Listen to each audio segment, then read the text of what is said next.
नमस्कार विद्यार्थियों, मैं जितेंद्र स्वामी आज एक नया वीडियो लेकर आपके सामने उपस्थित हूँ। जैसा कि थंबनेल में आपको दिखाई दे रहा है, आज अपन उषा नामक जो कविता है उसके कवि शमशेर बहादुर सिंह है, उसके कुछ वन लाइनर अर्थात वस्तुनिष्ठ प्रश्नोत्तर और साथ में कवि शमशेर बहादुर सिंह का कवि परिचय भी पढ़ेंगे। जैसा कि आपको पता है, बोर्ड एग्जाम की डेट घोषित हो चुकी है और परीक्षा बहुत ही नज़दीक है। तो इस बार के पाठ्यक्रम में या पेपर में ऑब्जेक्टिव छोटे क्वेश्चनों की संख्या बढ़ाई गई है। तो देखते हैं आज का पहला प्रश्न। उषा कविता के रचयिता हैं। तो उषा कविता के रचयिता कवि शमशेर बहादुर सिंह हैं। प्रश्न नंबर 2 देखिए, शमशेर बहादुर सिंह का जन्म कब व कहाँ हुआ। तो कवि शमशेर बहादुर सिंह का जन्म 1911 ईस्वी में देहरादून में होता है। दोनों ही प्रश्न महत्वपूर्ण हैं। इनको ऑब्जेक्टिव एमसीक्यू के रूप में यानी एवं के रूप में भी पूछा जा सकता है। तो दोनों प्रश्नों को बड़े ध्यान से आपको देखना है। प्रश्न नंबर 3 देखिए, प्रस्तुत कविता उषा में लाल केसर किसे कहा गया है। तो उषा कविता में लाल केसर प्रातःकालीन प्रकाश को कहा गया है, यानी प्रातःकालीन सूर्य की किरणें हैं, उन्हीं को कवि शमशेर बहादुर सिंह ने लाल केसर कहा है।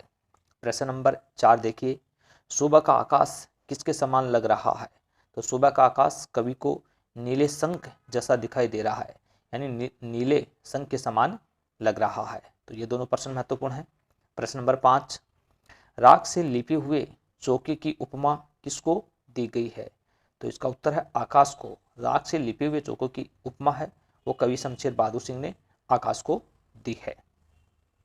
प्रश्न नंबर 6 देखिए, बहुत काली सिल जरा से लाल केसर से की जैसे धुल गई है। प्रस्तुत पंक्ति में बहुत काली सिल किसे कहा गया है। तो इस पंक्ति में बहुत काली सिल आकाश को कहा गया है। पूरी कविता में ही आकाश का वर्णन है, तो आकाश से जुड़े हुए काफी महत्वपूर्ण प्रश्न है इसमें। तो देखिए प्रश्न नंबर 7, उषा का जादू टूटने का क्या कारण है। तो उषा के जादू टूटने का कारण है सूर्योदय होना। जब सूर्य उदय हो जाता है तो कवि के अनुसार उषा का जादू टूट जाता है, अर्थात आकर्षण खत्म हो जाता है। प्रश्न नंबर 8, नील जल में या किसी की गोर झिलमिल देह जैसे हिल रही है। पंक्ति में नीला जल किसे कहा गया है। पंक्ति में नीला जल है वो आकाश को कहा गया है। काफी महत्वपूर्ण प्रश्न है। और गोर झिलमिल देह है वो हिलता हुआ सूर्य है, प्रकाश का किरण है, उसको कहा गया है। प्रश्न नंबर 9 देखिए, उषा कविता में कवि ने किसका वर्णन किया है। तो उषा कविता में भोर अर्थात सुबह का वर्णन किया गया है। सुबह के समय का वर्णन है इसमें उषा कविता में किया गया है। प्रश्न नंबर 10, प्रातःकालीन आकाश के रंगों को व्यक्त करने के लिए किन किन उपमाओं का प्रयोग किया गया है।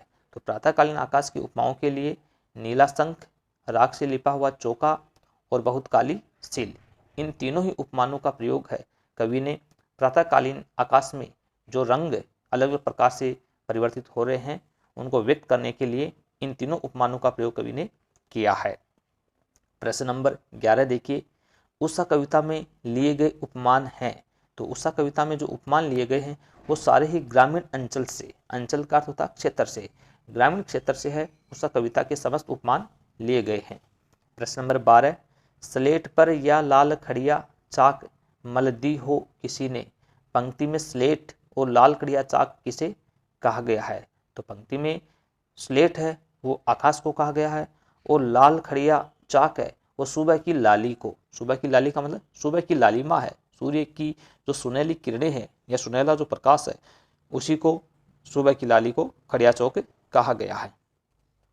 अब अपन शमशेर बहादुर सिंह का परिचय, जीवन परिचय या उनका संक्षिप्त परिचय जानते हैं। शमशेर बहादुर सिंह का जन्म 13 जनवरी 1911 ईस्वी को देहरादून में होता है और इनकी मृत्यु या निधन है वो 12 मई 1993 को अहमदाबाद में हुआ है। और इनके पिता का नाम बाबू तारिफ सिंह था और इनकी माता है उनका नाम प्रभु देवी था।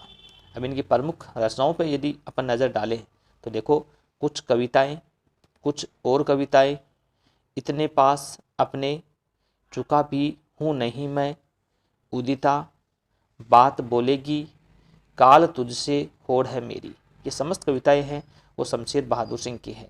तो कवि परिचय का प्रश्न भी एक पूछा जाता है। तो बहुत ही महत्वपूर्ण ये जानकारी आपके लिए थी। धन्यवाद सभी को। यदि आप चैनल पर पहली बार पधारे हैं तो चैनल को सब्सक्राइब करें और वीडियो को लाइक अवश्य करें और शेयर भी कीजिए।